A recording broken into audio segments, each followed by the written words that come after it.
le journal avec STM Transport Voyageurs. Une nouvelle façon de voyager.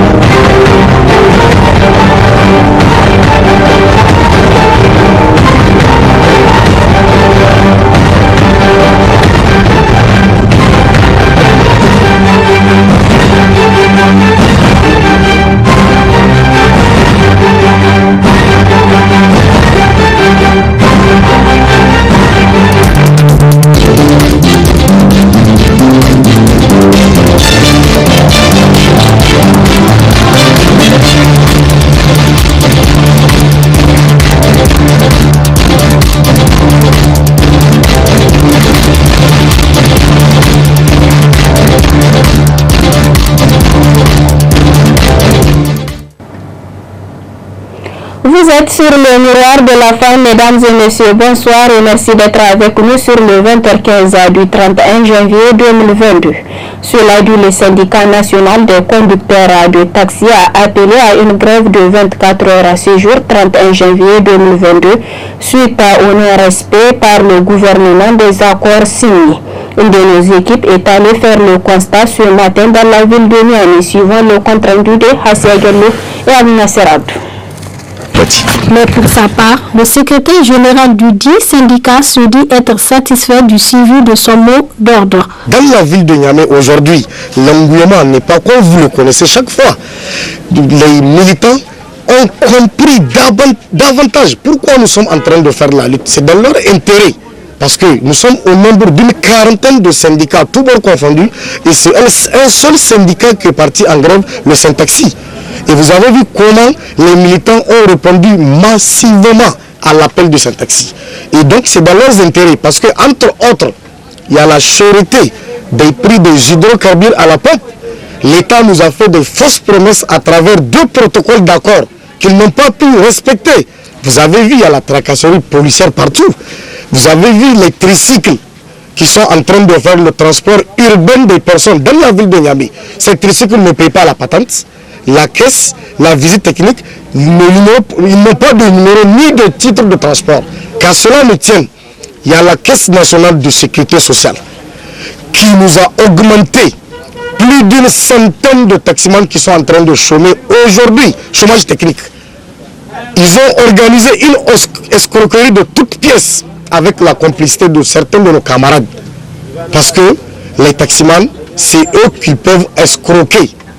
Il y a combien d'entreprises ici au Niger qui ne déclarent pas la totalité de leurs employés à la caisse? Rien ne se passe. Mais ici, au niveau du département de l'économie informelle, dans lequel nous sommes, le secteur du transport, c'est là-bas qu'on peut escroquer les taximans et rien ne se passe. Et nous, on a dit non au niveau du Syntaxi, on ne va pas être d'accord. C'est pourquoi les militants ont compris davantage qui sont en train de lutter dans l'intérêt matériel et moral de leur intérêt. Donc, et la grève n'est pas finie. Dans les prochains jours à venir, on va projeter un préavis de grève de 48 heures. On va associer nos camarades de conducteurs de minibus, communément appelés Faba, les conducteurs routiers qui sont à l'intérieur du pays pour mieux davantage combattre cette injustice. Notons que si toutefois un autre mot d'ordre est lancé, la mobilité de nombreux usagers risque d'être entamée car à Niamey, le taxi est le moyen de transport urbain le plus utilisé par la majorité de la population. Il est donc important de trouver un terrain d'entente avec ces syndicalistes. Le cabinet médical Aïcha Oumoul Mouminoun a servi de cadre à une séance de dépistage de diabète couplé à celui de l'hypertension le dimanche dernier organisé par le réseau de solidarité des femmes pour une meilleure vie. Compte rendu avec Aïssa Adamou sur les images de Abdoul Abdou. Diminuer la proportion de malades qui s'ignorent est l'objectif assigné par le cabinet médical Aïcha Oumoul Mouminin à travers cette séance de dépistage de diabète couplé à celui de l'hypertension. Le choix de ces dépistages diabète et hypertension n'est pas un fait hasard. Ce sont des maladies liées étant atteint, le risque de développer l'autre est fort, d'où l'importance de l'initiative d'un dépistage gratuit par le cabinet Aïcha. Le dépistage de diabète couplé à l'hypertension artérielle, comme c'est des maladies qui sont le plus souvent retrouvées chez les mêmes individus. Donc, dans l'objectif toujours d'accompagner la population du point de vue sanitaire, donc ces cabinets qui est une initiation du réseau de solidarité des femmes pour une vie meilleure, donc à penser à faire cette activité afin d'accompagner davantage, comme je disais, et la population. Et il faut se le dire, aujourd'hui, l'hypertension artérielle et le diabète constituent un vrai fléau dans notre communauté. Donc, des réflexions dans ce sens-là et ce genre d'activité, on s'était dit que ça va toujours être un plus. D'accord, parce que souvent les gens étant toujours malades, mais ils ne partent pas consulter, ils restent chez eux jusqu'à un niveau très compliqué. Et là, avec des séances de dépistage, sûrement ça va aider certaines couches justement au niveau de la société qui ne pensent pas toujours à aller se faire consulter à venir dans ce cadre pour se faire dépister gratuitement. De dépistage diabète HTA, oui, c'est la première, mais en tout cas c'est en vue. Périodiquement, en tout cas, il y aura ce genre d'activité, toujours dans le même objectif. En fait, l'objectif de cette structure, de ces cabinets-là, c'est vraiment aider la population du point de vue sanitaire. Donc, ce cabinet-là est là pour cela. Donc, mais ce qu'il faut rappeler, c'est que ces cabinets, il a été mis en place par l'ONG Réseau, qui est une organisation locale. Donc c'est le cabinet même qui a pris en charge cela, avec la contribution effectivement des bonnes volontés. C'est toujours ça la façon de faire du cabinet. L'hypertension artérielle et le diabète est un couple qui tue et qui rend invalide. C'est pourquoi, pour prévenir le risque de ce dépistage est incontournable. Cette initiative salutaire doit aussi interpeller le gouvernement à organiser périodiquement ce genre de dépistage. Comme vous venez de le constater, c'est le compte rendu de Aïssa Adamou sur le dépistage de diabète couplé à celui de l'hypertension organisé par le réseau de solidarité des femmes pour une vie meilleure. Remise de dons toujours hier dimanche 30 décembre 30 janvier 2022 au groupement Urkoïsabou, un don composé de centaines de sacs de riz et de bidons d'huile. Compte rendu avec Ibrahim Abdelkader et Abdelmouni Abdou. Un sac de riz plus un bidon de 5 litres d'huile, c'est ce qu'a bénéficié la majorité des femmes présentes. Ce geste, plusieurs de ce genre, est une donation du groupement Urkoïsabou qui signifie rendre grâce au Tout-Puissant. Plusieurs quartiers étaient concernés pour cette remise. Une initiative de cet homme, Ibrahim Marafa, président fondateur de ce jeune groupe qui a décidé d'éradiquer à jamais la famine dans les quartiers, nous explique ici son chargé de communication qui n'a pas manqué également de nous rappeler comment adhérer au groupe. L'objectif de notre sortie est que le projet Urkoïsabou intervient dans plusieurs axes. La faim, la santé, la pauvreté et il intervient socialement encore. Parce que notre lutte consiste à aider en majorité les femmes qui n'ont rien aujourd'hui, qui sont des veuves, n'est-ce pas? 5 000 sacs de riz. Il y a des quartiers, parce qu'on distribue le riz par quartier. Il y a des quartiers qui ont bénéficié à la première distribution de 130 et quelques sacs de riz. Aujourd'hui, 133 sacs de riz dans un quartier et la faim a diminué. Notre deuxième sortie, ce même quartier va bénéficier d'une centaine de sacs, et ainsi de suite. Et après la distribution de riz, le président a réfléchi comment encore aider ces pauvres femmes qui n'ont rien. Parce que si on prend un exemple, les femmes, aujourd'hui, on peut dire à 80% les femmes, c'est eux qui prennent en charge parfois le foyer. Le président a décidé de donner des prêts sans intérêt aux femmes, à ces pauvres femmes, de 10 000 à 100 000 francs, sans intérêt. Notre troisième axe est la santé. Là aussi, notre projet va intervenir en prenant les 50% de soins, du premier soin des malades. Là aussi, il y a des Là aussi, bon, il y a 2 cas dans la prise en charge des malades. Aujourd'hui, on peut solliciter notre aide dans un quartier. Une femme qui est malade, qui n'a rien, on peut nous solliciter, le président va voir, on est en partenariat avec des cliniques. Là, le premier soin, le président, le projet va prendre ça en charge. Ensuite, là, c'est à la famille du malade de continuer. Et une 4e chose, c'est au niveau de l'échographie des femmes enceintes. Là aussi, le président a pris les 50% de l'échographie. Et la 5e chose, c'est les enfants de rue. Nos enfants, nos frères qui sont dans la rue. Là, le projet est en train d'étudier comment aider ces enfants pour les intégrer dans la société. Une louable initiative à encourager et à emboîter. La salle de réunion d'Africa Hall a servi de cadre samedi dernier, 29 janvier 2022, au vernissage du livre du jeune Mohamed Chérif Ibrahim, âgé de 16 ans, élève au CSP Tayamana, intitulé L'équime des flammes. C'était en présence de plusieurs membres de sa famille et des membres de l'association des jeunes écrivains du Niger. Plus de détails dans ce reportage. Ce vernissage du premier livre du jeune Mohamed Chérif est l'œuvre de sa production artistique intitulée L'équime des flammes, une manière de confronter son art au monde extérieur. Une occasion pour les membres de l'association des jeunes écrivains du Niger de saluer le courage de ce jeune écrivain. L'amour, encore l'amour, toujours l'amour, homologué et protéiforme.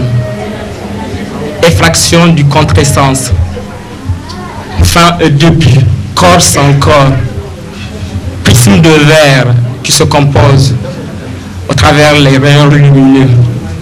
Et là, je me dis, humainement, nous sommes hélas tous de même facture vis-à-vis de l'amour. Et l'amour lui-même n'est-il pas insondable et intemporel? Et cette œuvre, bien entendu, bien que narrée de façon ostensible, est tout à fait une confesse comme une consternation de l'auteur vis-à-vis des écueils de l'amour en milieu scolaire. Et voilà pourquoi les proses ont une certaine ou un certain élan, dois-je dire, complètement de prône, mais mêlé de sensibilité. C'est ce qu'offre M. Chérif aujourd'hui à ses collègues, à ses amis, les patoches, ses collégiens. Et ce qui me ramène tout de suite à citer Jean Baudrillard, je me dis toujours que l'imperceptible est plus perceptible que l'apparent. Parce que derrière toute chose, ou à côté de toute chose qui détruit, subsiste aussi ce qui nous sommes en tant que tel. Et la profondeur vers laquelle la littérature converge, c'est ça même son expression véritable et authentique. À ce moment important dans la réalisation de son souhait, le jeune écrivain a tenu à remercier et féliciter l'Association des jeunes écrivains du Niger pour l'accompagnement dans la réalisation de son œuvre tout en parlant de son art au public. J'ai succombé à la plume dans l'unique optique de toucher autant de gens de par mes écrits, de rendre mes parents fiers avant que le destin nous sépare. Comme vous le savez, la vie est brève et d'un laps dernier. De ce fait, j'ai commencé avec un tout premier ouvrage dont j'ai intitulé L'équime des flammes. Un ouvrage mettant un accent sur un problème de société auquel on ne semble pas accorder de l'importance, mais qui demeure déterminant dans la réussite des scolaires, en particulier les scolaires nigériens. L'équime des flammes est un ouvrage qui s'inscrit dans le balustrade de la littérature d'expression francophone, dans l'unique optique de faire appel à la jeunesse, de revoir notre façon quant à la nécessité de changer nos comportements à ce qui concerne le traitement vis-à-vis des femmes, en particulier la femme nigérienne, dans son intimité, sa féminité et ses subjectifs.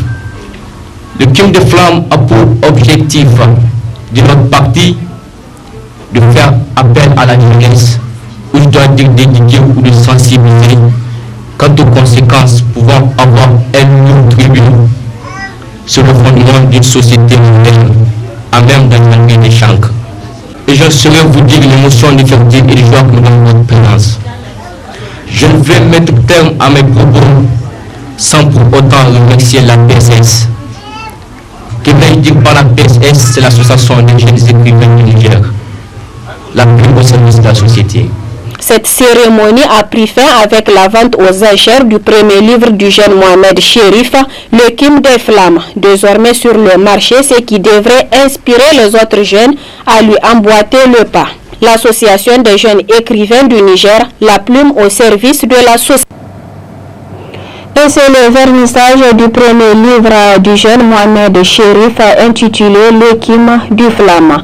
L'amicale des anciens élèves de l'école primaire Plateau a officiellement mis en place hier dimanche 30 janvier 2022 un nouveau bureau au sein de l'école en présence d'une ancienne directrice de l'école et des enseignantes. Compte rendu Rali Assami à côté Abdoulmouni Abdou.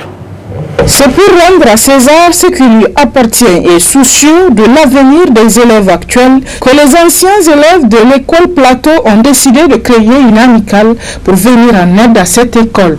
Et pour officialiser leur présence dans l'accompagnement de cette école, un bureau d'ordre a été mis en place par l'amicale des anciens élèves de l'école. Toute chose qui réjouit l'ancienne directrice qui ne cache plus son émotion. Cette école m'a beaucoup marqué. Et j'ai eu des élèves, Dieu merci, aujourd'hui, par leur cursus, je me sens honoré, je me sens fier. Et je prie Dieu qu'il les avance plus loin. Je prie Dieu de nous prêter longue vie. Je prie Dieu pour notre pays, pour la paix dans notre pays et pour tous les enseignants du Niger. Car l'enseignement est une carrière honorable, au-delà de toutes les péripéties que nous avons vécues. C'est un plaisir pour un enseignant de retrouver ses élèves réussir dans la vie. Oui. Et pour mes collègues, filles, petites filles, et autres là, Damana, les turbulents, je vous dis tous merci et je vous prie de réussir dans la vie. Le vice-président du tout nouveau bureau ainsi mis en place s'engage à travailler pour l'atteinte des objectifs visés par l'amicale. Ce fut un grand honneur pour moi et pour l'ensemble de tous ceux qui sont ici. Certainement, tant d'autres aussi sont de cœur avec nous qui n'ont pas pu faire le déplacement aujourd'hui. Et nous sommes tous émus de nous avoir rencontrés, mais aussi de mettre ce bureau qui nous tient tant à cœur. Nous avons beaucoup d'objectifs, nous avons faire beaucoup de choses pour l'école et je suis sûr et certain qu'avec l'engagement de tout le monde, le bureau va réussir son mandat et certainement faire de beaux choses pour l'école nationale en général.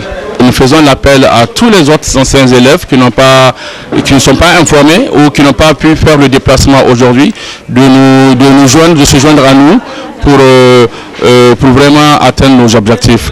Et certainement aussi, nous allons faire appel aussi au ministère de l'enseignement secondaire, je pense bien, c'est de l'enseignement secondaire, primaire, pour nous accompagner aussi dans ce sens.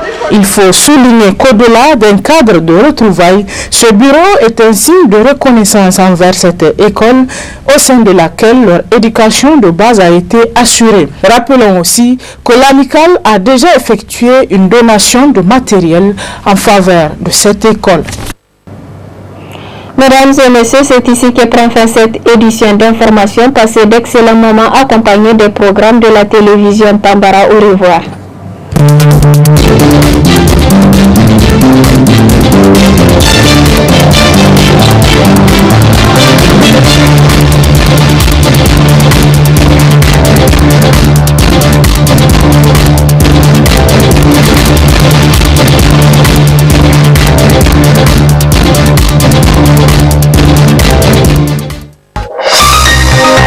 Ce journal vous a été présenté par STM Transport Voyageurs.